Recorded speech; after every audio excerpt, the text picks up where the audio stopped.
नमस्कार, news state Uttar Pradesh Uttarakhand देख रहे हैं आप। खबर उत्तराखंड में मैं हूं आपके साथ पूजा खंडूरी।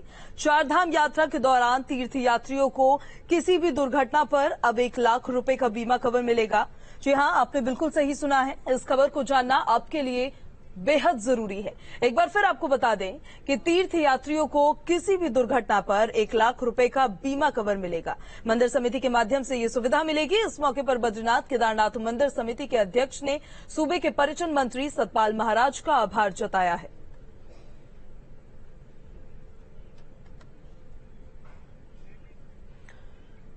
तो किसी भी दुर्घटना पर बीमा मिलेगा। तीर्थयात्रियों को ये बीमा कवर मिलने जा रहा है। मंदिर समिति ने पर्यटन मंत्री का इसको लेकर आभार जताया है। चारधाम यात्रा से जुड़ी भी आपको बड़ी जानकारी बता रहे हैं। कोई भी दुर्घटना होती है उसको लेकर बीमा दिया जाएगा। तीर्थयात्रियों को ये बीमा कवर मिलेगा। करीबन 1 लाख रुपए का बीमा कवर बताया जा रहा है। मंदिर समिति ने अब पर्यटन मंत्री का शुक्रिया अदा किया है। दुर्घटना पर 1 लाख का बीमा कवर दिया जाएगा। तीर्थयात्रियों को ये बीमा कवर दिया जाना है। उसी से जुड़ी जानकारी है। कोई भी दुर्घटना अगर होती है तो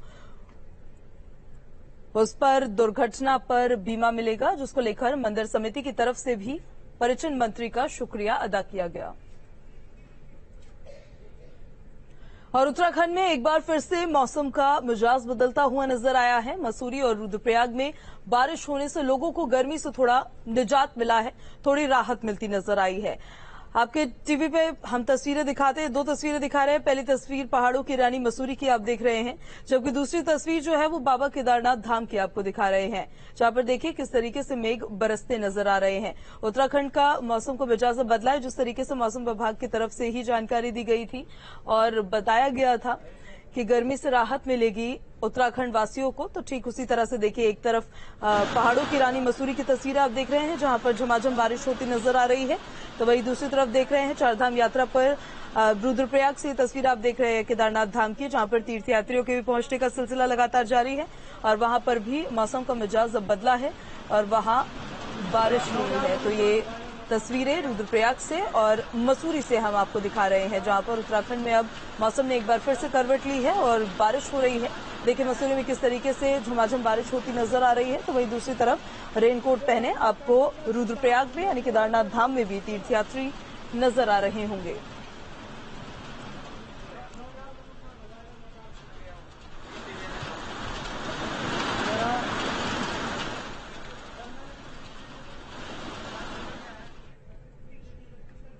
उत्तराखंड मौसम विभाग ने अगले 24 घंटे में मौसम के बदलाव का अनुमान जाहिर किया। देवभूमि में मौसम विभाग ने 17 जून से 3 दिनों तक बारिश का येलो अलर्ट जारी किया। मौसम विभाग के मुताबिक कुमाऊं क्षेत्र में 17 जून को भारी बारिश होने की संभावना है और 20 जून से फिर से गर्मी अपना सितम ढहाएगी।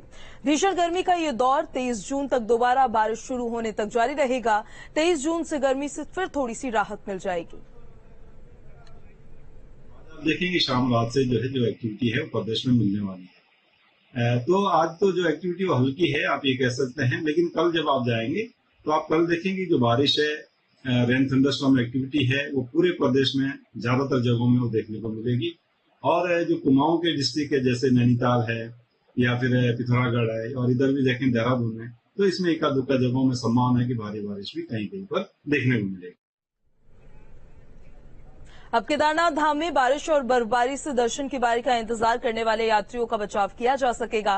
बर्फबारी और बारिश से बचाने के लिए केदारनाथ में रेन शेल्टर लगाए गए हैं, जिससे श्रद्धालुओं को सहूलियत होगी। पहली बार केदारनाथ धाम में रेन शेल्टर्स का निर्माण हो रहा है। एक रिपोर्ट आपको दिखाते हैं।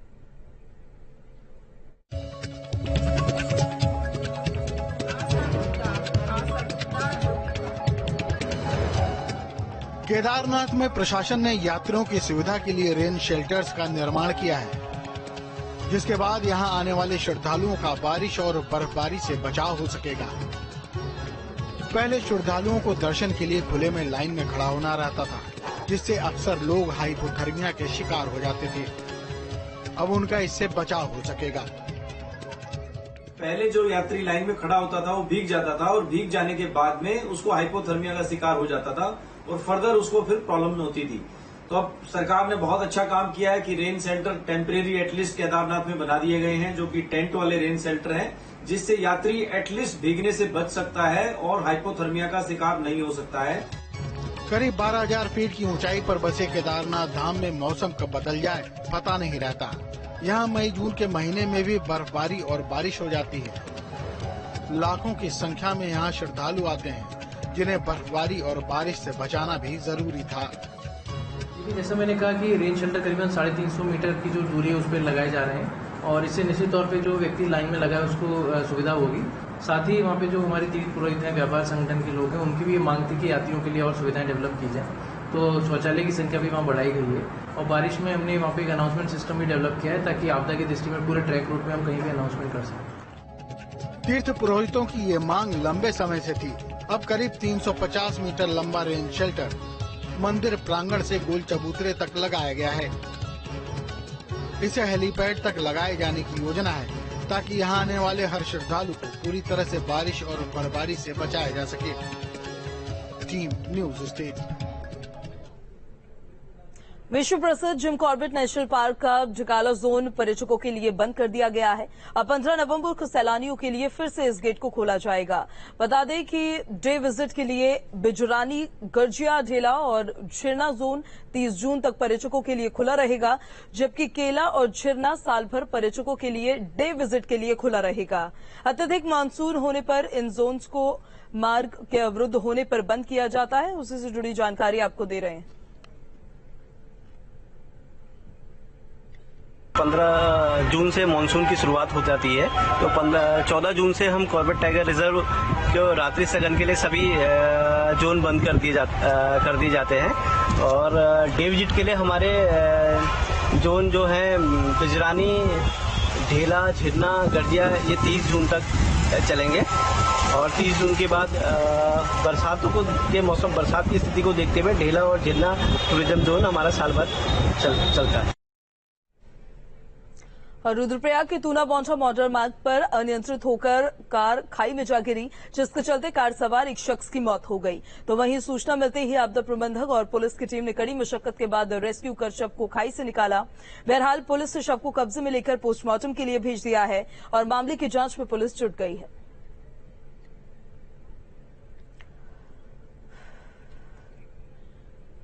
तो हादसे में कार सवार शख्स की मौत हो गई है। आपदा प्रबंधक की टीम ने शव को बाहर निकाला और फिर शव को पोस्टमार्टम के लिए भेज दिया। टीम ने रेस्क्यू कर खाई से शव को बाहर निकाला। हादसे में कार सवार की मौत की खबर है।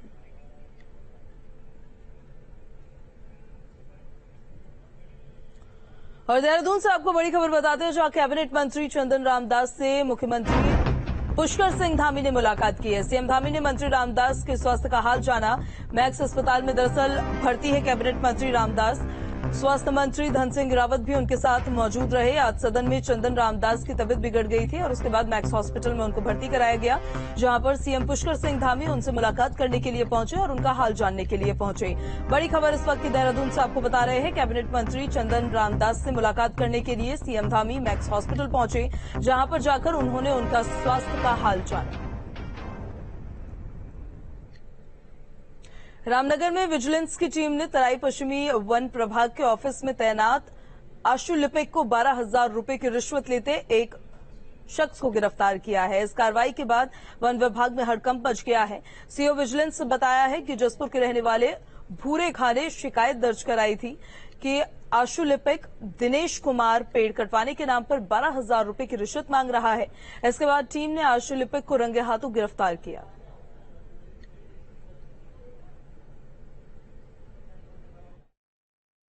तराई पश्चिमी वन प्रभाग डीएफओ कार्यालय के नियुक्त कैम बाबू श्री दिनेश कुमार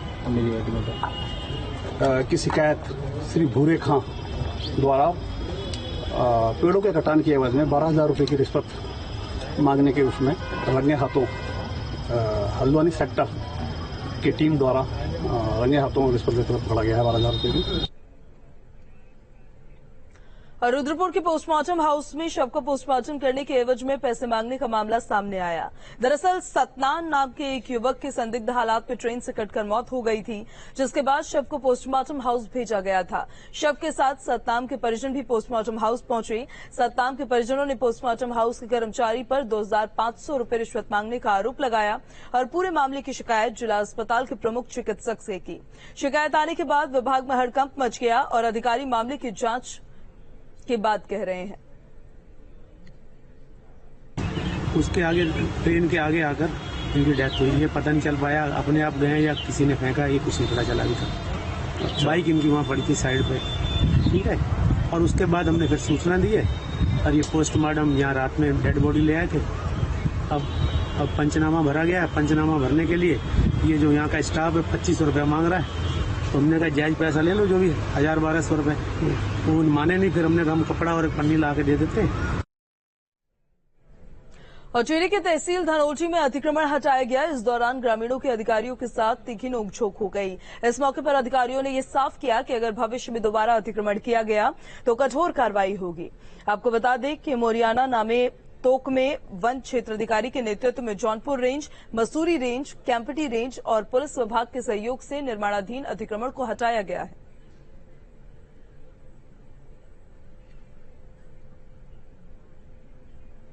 तो निर्माणाधीन अतिक्रमण को हटाया गया है। वन विभाग ने ये बड़ी कार्रवाई की है। ये तस्वीरें उसी दौरान की हम आपको दिखा रहे हैं। ग्रामीणों के साथ यहां पर नोकझोंक होती हुई भी पुलिस विभाग की तरफ से नजर आई है, लेकिन पुलिस विभाग ने ये साफ कर दिया है कि दोबारा अगर अतिक्रमण किया जाता है तो वो बर्दाश्त नहीं किया जाएगा।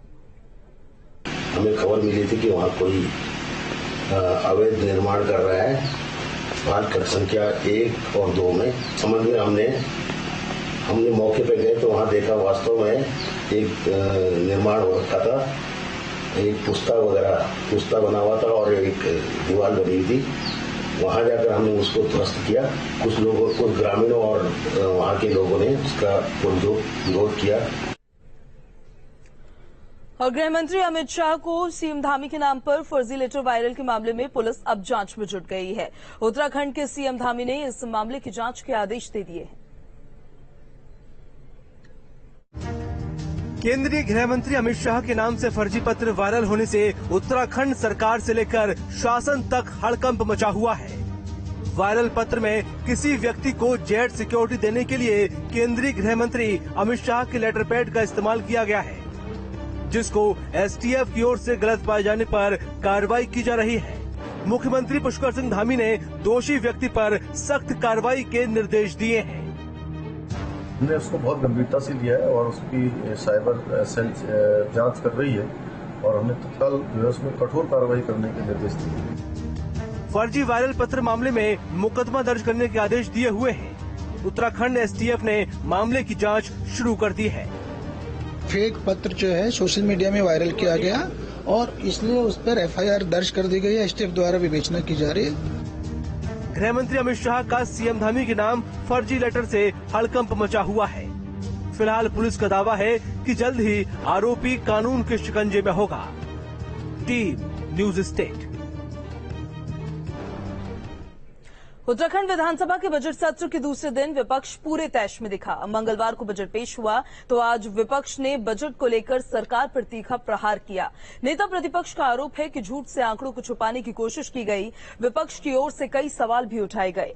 सदन में बजट पर चर्चा कर नेता प्रतिपक्ष ने तमाम बातें कही है। झूठ से आंकड़ों को छुपाने की कोशिश की गई। उनकी तरफ से कहा गया पिछले 4 साल में राज्य सरकार ने कर्ज लिया है, ये उन्होंने बताया। 57,152 करोड़ रुपए का कर्ज लिया गया है। तो वहीं 2017 से 2022 तक 70,000 करोड़ का कर्ज लिया गया है।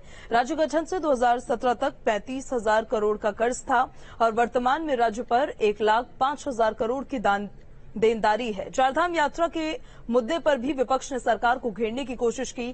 कई सवाल किए गए मगर सरकार की ओर से जवाब आया।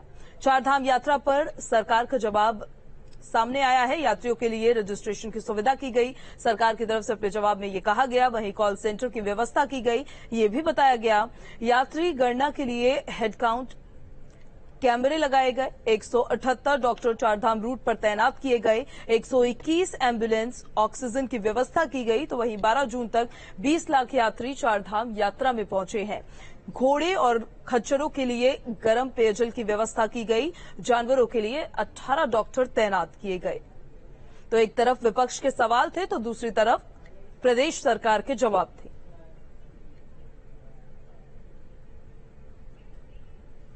तो सदन में जो संग्राम हुआ उस पर विपक्ष ने जमकर प्रहार किया है। सवालों के जरिए विपक्ष ने हमला बोला है और सरकार से तमाम मुद्दों को लेकर, खास करके प्रदेश को लेकर कई सवाल पूछे हैं, जिसका प्रदेश सरकार ने जवाब दिया। और बजट सत्र के दौरान दूसरे दिन देहरादून में नेता प्रतिपक्ष यशपाल आर्या ने सरकार पर निशाना साधा। यशपाल आर्या का आरोप है कि सरकार के मंत्री ठीक तरह से होमवर्क करके सदन में नहीं आए, जिसका खामियाजा रहा कि सदन में विपक्ष के विधायकों के सवालों के सही जवाब नहीं आ पाए हैं। तो नेता प्रतिपक्ष ने जमकर निशाना साधा है। आज सत्र का दूसरा दिन था और विपक्ष की तरफ से तमाम मुद्दों पर सवाल उठाए गए। इसी के साथ साथ नेता प्रतिपक्ष यशपाल आर्या ने सरकार पर निशाना साधते हुए ये भी कहा कि सरकार के मंत्री ठीक तरह से होमवर्क करके नहीं आए हैं और इसी वजह से जो विपक्ष के सवाल है उनका जवाब नहीं मिला विपक्ष को, जिसका खामियाजा सदन को उठाना पड़ा है। तो नेता प्रतिपक्ष ने सरकार पर निशाना साधा है। एक सवालों की झड़ी तैयार की गई थी जो विपक्ष की तरफ से पूछी गई और फिर दूसरी तरफ सरकार की तरफ से जवाब दिया।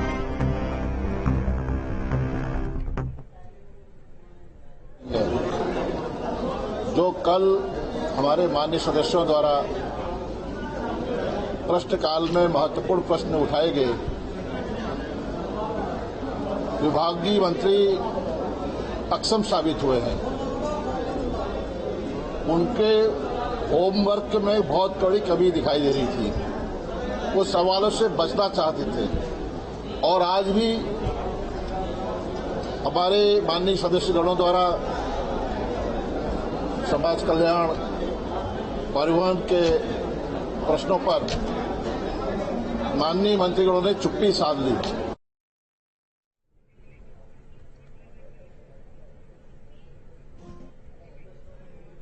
और उत्तराखंड के नेता प्रतिपक्ष यशपाल आर्या ने परिसंपत्ति विवाद को लेकर सरकार पर निशाना साधा। उन्होंने क्या कुछ कहा है, सुनिए जरा। क्या परिसंपत्तियों का बंटवारा ईमानदारी से कर पाए हैं? क्या बड़े फैसले ले पाए हैं? सिंचाई विभाग की ही हजारों करोड़ की संपत्ति उत्तर प्रदेश के हाथों में है, उत्तर प्रदेश के स्वामित्व है, लेकिन इनका साहस नहीं है। बैठकें होना इसके मायने की बैठकों का उसके परिणाम आने चाहिए, बैठकों के नतीजे आने चाहिए और जनता को दिखना चाहिए। और कांग्रेस विधायक हरीश धामी ने सदन में अपनी क्षेत्र की परेशान जनता का मुद्दा उठाया। हरीश धामी ने बताया कि धारचूला और पिथौरागढ़ क्षेत्र में सेना की ओर से स्थानीय लोगों को परेशान किया जा रहा है। स्थानीय लोगों को शमशान घाट और मंदिर जाने में दिक्कतें हो रही हैं। हरीश धामी ने कहा कि सरकार इस पर कोई निर्णय ले। सेना बाद में बसी है, उन क्षेत्रों में हम लोग पहले से निवास कर रहे हैं और हम भारतीय सेना का सम्मान करते हैं। मैं खुद एक सैनिक का बेटा हूं, तो मैंने आज सदन से मांग की है, मैंने और माननीय मयूर कुमार जी ने, कि जब तक सरकार और सेना के बीच वार्ता नहीं होता तब तक जो वहां पर निवास करने वाले लोगों के ऊपर कार्रवाई की जा रही है। जैसे पिथौरागढ़ में 100 मीटर के डिस्टेंस में कोई निर्माण कार्य करने से रोका जा रहा है, वहां पर पेयजल की टैंकी तोड़ दी गई थी। इसी तरह मेरी विधानसभा धारचूला में भी जो कुमाऊं कोर्ट से लगा हुआ क्षेत्र है, देवल हाट वाला एरिया है, उन एरियाओं में हमारे मंदिरों का निर्माण नहीं होने दिया जा रहा है।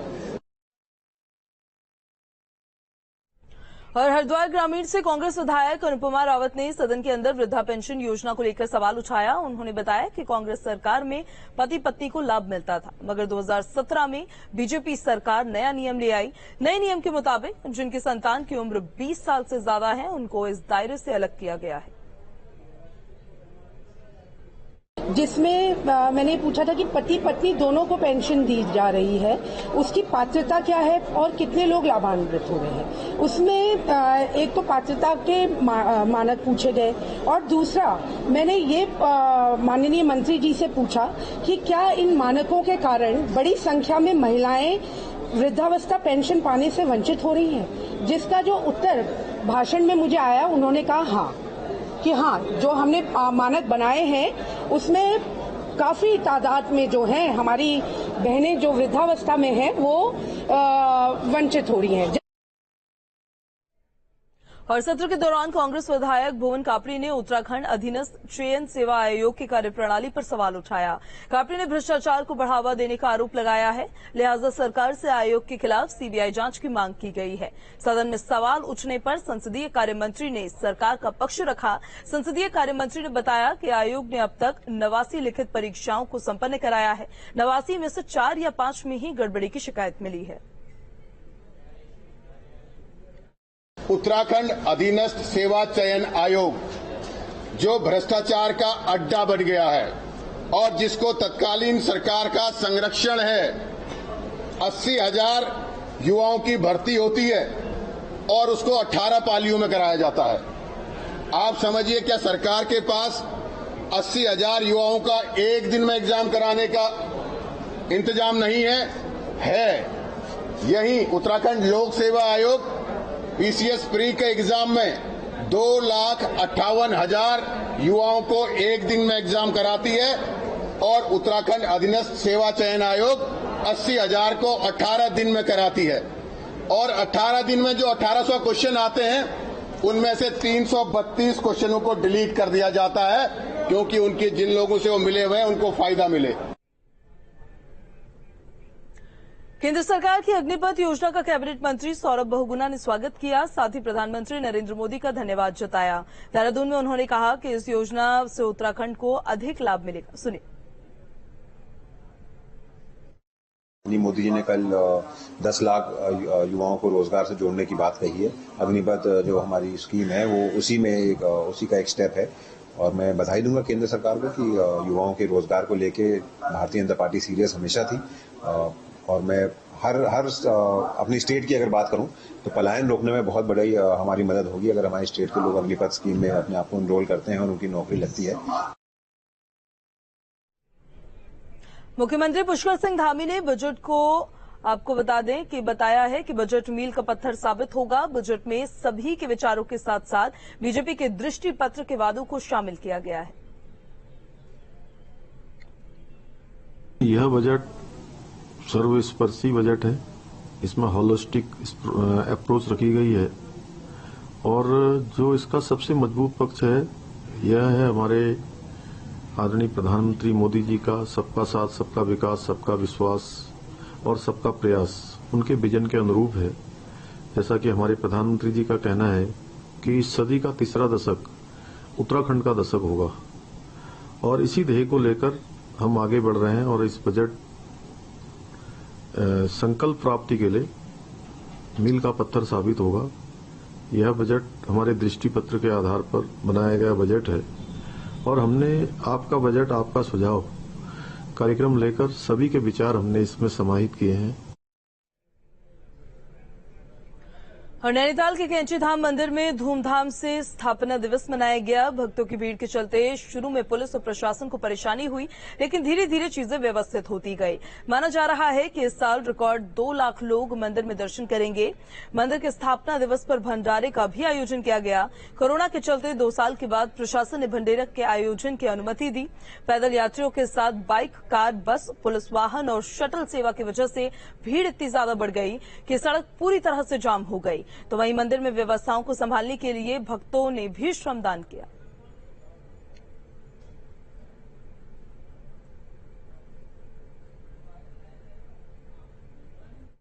निश्चित रूप से श्रद्धालुओं की जो आस्था है उसको ध्यान में रखते हुए जो सारी व्यवस्थाएं की गई। मंदिर परिसर में सुरक्षा की पर्याप्त व्यवस्था है और यहां शांतिपूर्वक लोग अपना दर्शन कर रहे हैं। और खबर उत्तराखंड में मेरे साथ अभी इतना ही। आप बने रहिए न्यूज़ स्टेट के साथ।